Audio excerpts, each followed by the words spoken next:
لقاءنا وسعيدة هذا صباح بحضور ضيوف من فلسطين. نحب نرحب بضيف دكتور كمال حسيني، رئيس التنفيذي لمؤسسة شخصية العام في الداخل الفلسطيني. مرحبا بك. أهلا وسهلا. صباح النور. يسعد صباحك أنت وجميع المشاهدين، أنت وتونس الخضراء. يعيشك، مرحبا بك. أهلا بك. نرحب بالأستاذ عبد السلام حمدي عابدين، رجل أعمال فلسطيني. مرحبا بك. مرحبا. حضرت مؤخرا للمشاركة في مؤتمر مال وأعمال تحت إشراف رئيس الجمهورية السيد منصف المرزوقي، وباش نتحدثوا عن هذا المؤتمر. ولكن قبل هذا أود الحديث حول شخصية السنة اللي كانت في السابق، يعني نعم. كنا قمنا بتغطية للموضوع صحيح. هذا، وكانت الشخصية المتوجة سنة 2013 الفنان لطفي بوشناق، نعم. الفنان القدير لطفي بوشناق. وباش نتحدثوا معك حول هذا الكتاب اللي هو سيرة ومسيرة، وحول نعم.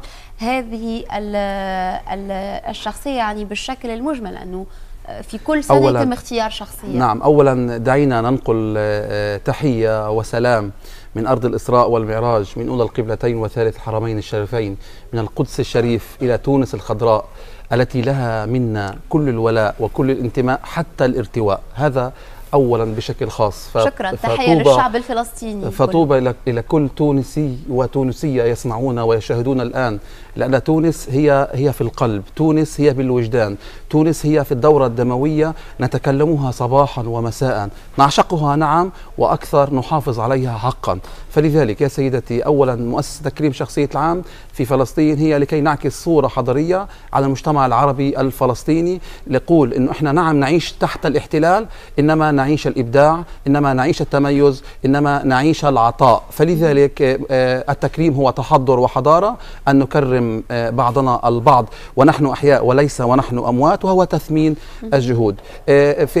في بين يديك سيرة ومسيرة، هذا الكتاب تم توزيعه في جميع أنحاء الوطن العربي، وبشكل خاص لكل الرؤساء الوزراء الشخصيات الاعتبارية، لكي نقول للمجتمع العربي نحن نستطيع في فلسطين أن نعمل من الليمون المر عصير حلو، نستطيع أن نعمل من المخسر مربح، ونستطيع أن نغير هذه النكبة التي ألمت في فلسطين التاريخية، ونبقى موجودين بإبداع، ونبقى موجودين في راية تعانق السماء. وهذا هو السلاح الحقيقي يعني بلا أدنى شك. أكيد أكيد. أولا أنت تري على غلاف اللي هي جلالة الملكة رانيا العبد الله، هذه الإنسانة، هذه المبدعة. نحن أيضا كمان دعينا، لماذا جلالة الملكة رانيا؟ لأنه دور المرأة، نحن نعترف ونقر إن إلى جانب كل رجل عبقري أيضا امرأة يعشقها، فهذه المرأة نصف المجتمع، لا بل أكثر، هي ربة النصف الآخر هذا الرجل. نعم. فلذلك نعكس أيضا أنه أيضا المرأة بشكل خاص نهتم فيها، لأنها هي تكمل المشوار والمسيرة. جلالة الملكة رانيا هي شخصية العام من الأردن. نأخذ من داخل الفلسطيني في داخل الكتاب، يعني على سبيل المثال الشخصية الاقتصادية الأولى، عندنا صديقنا وأخونا في داخل الكتاب قصة نجاح. يعني هون كمان بنأدي إنه كل شخصية زي ما أنت شايف بتقرأي عنها سيرتها ومسيرتها، قصة نجاحها، كيف هي كانت لا شيء وأصبحت هي كل شيء. هذه هي يعني تندونس توا. نعم. يعني نعم. نتحدث كثير عن قصص النجاح، بما أن هي اللي ربما تجعل من المجتمعات العربية تتطور وتفرض نعم. نفسها غير إيجابية. نعم. كل الإشكاليات. دعينا في البداية نسلط الضوء على الشخصيات التي الأولى العربية. ناخذ من الأردن، أخذنا جلالة الملكة رانيا عبد الله. أخذنا من تونس الفنان التونسي لطفي بوشناق، وكان موجود في حفل لم يحضره، لم يسبق له مثيل عبر 66 عام من الاحتلال. حفل حضره 40 رئيس بلدية موجود على شرف الفنان التونسي لطفي بوشناق، ووجود كوكبة كاملة من الشخصيات الاعتبارية، أيضا وجود شخصية من عندكم من أصول فلسطينية، الدكتورة نوال قطب بن صالح، هذه الإنسانة التي قدمت والتي أعطت وكانت خير سفيرة. الصفحة اللي فيها الفنان القدير لطفي بوشناق.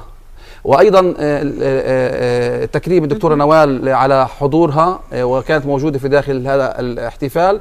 ومرورا إذا بدك تمشي في الكتاب صفحة صفحة عشان نعطي بس الأربع صفحات الأولى، نعطي القيمة لجلالة الملكة رانيا العبد الله. أيضا كمان بعد إذنك تفتحي صفحة جلالة الملكة رانيا العبد الله، هذه المرأة أيضا التي تستحق مني ومنك كل احترام وتقدير، فهي تشرك الليل بالنهار وتعطي وتقدم ليس فقط للمرأة الأردنية وإنما أيضا للمرأة العربية عامة.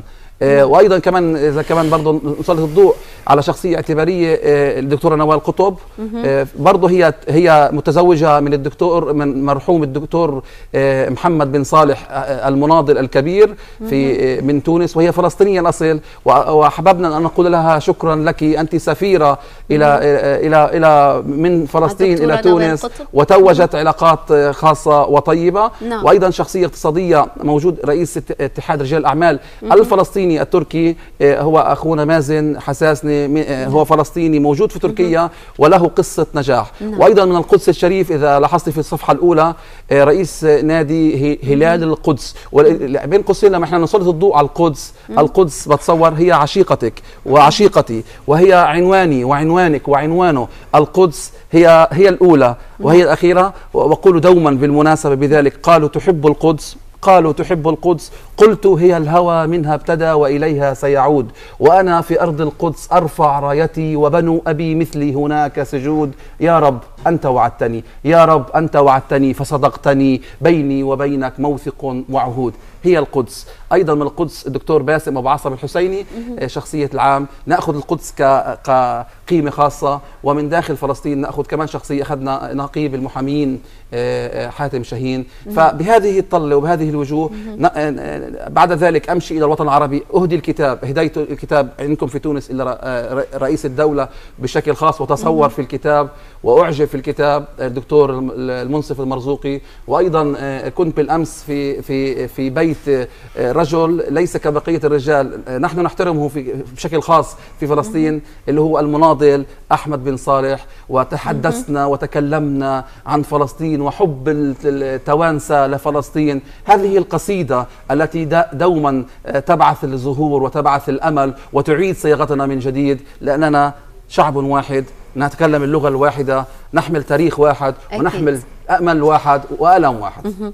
شكرا ليك على كل هذا الكلام الجميل، وللأسف يعني نتمنى لو كان الحديث يطول معكم أكثر، ولكن نحب نحكي شوية مع الأستاذ عبد السلام حمدي عابدين.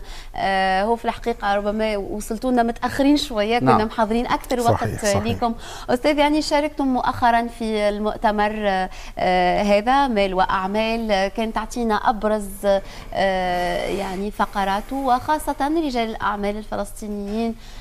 شنو الآفاق إن شاء الله الموجودة، إذا فما يعني آفاق مستقبلية بينهم وبين رجال الأعمال الآخرين، وخاصة من تونس؟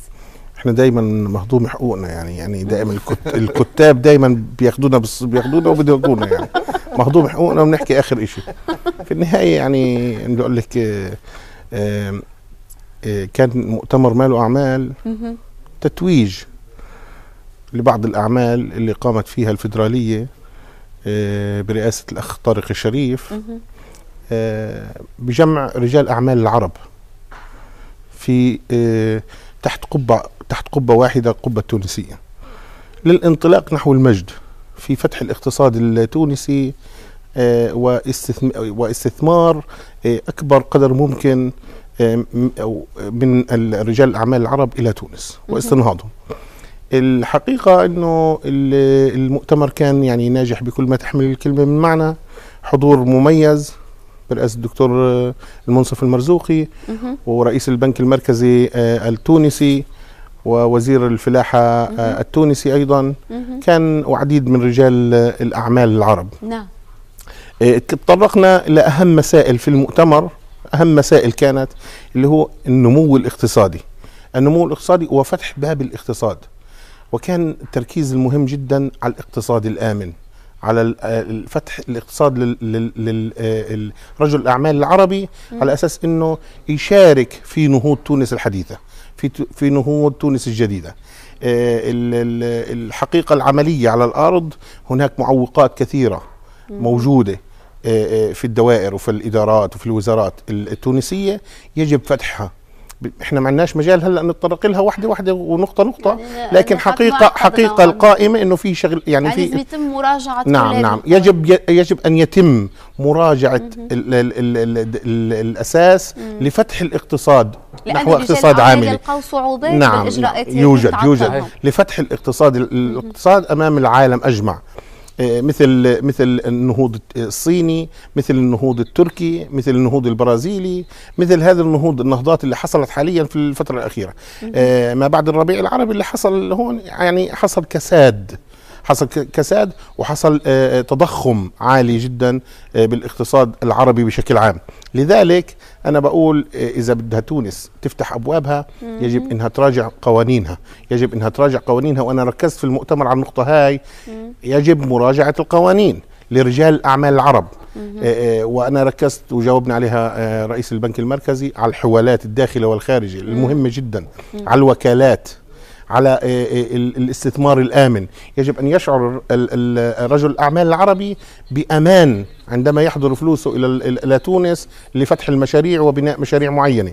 هناك يعني في رجل أعمال مشهور حكى كلمة، قال أنا طبعا أنا أحضرت مئات الملايين إلى تونس، وأنا وجدت معوقات في المؤتمر، فيجب اللي تخليه يبني اذا التوانسه. وكيف وجدتوا يعني نعم. الوضع يعني نعم. فما تقبل لمراجعه نعم. هذه القوانين، فما استعداد او حسيتوا نعم. انا بدي اوضح لك مساله يعني بغايه البساطه، ونقطه مهمه جدا.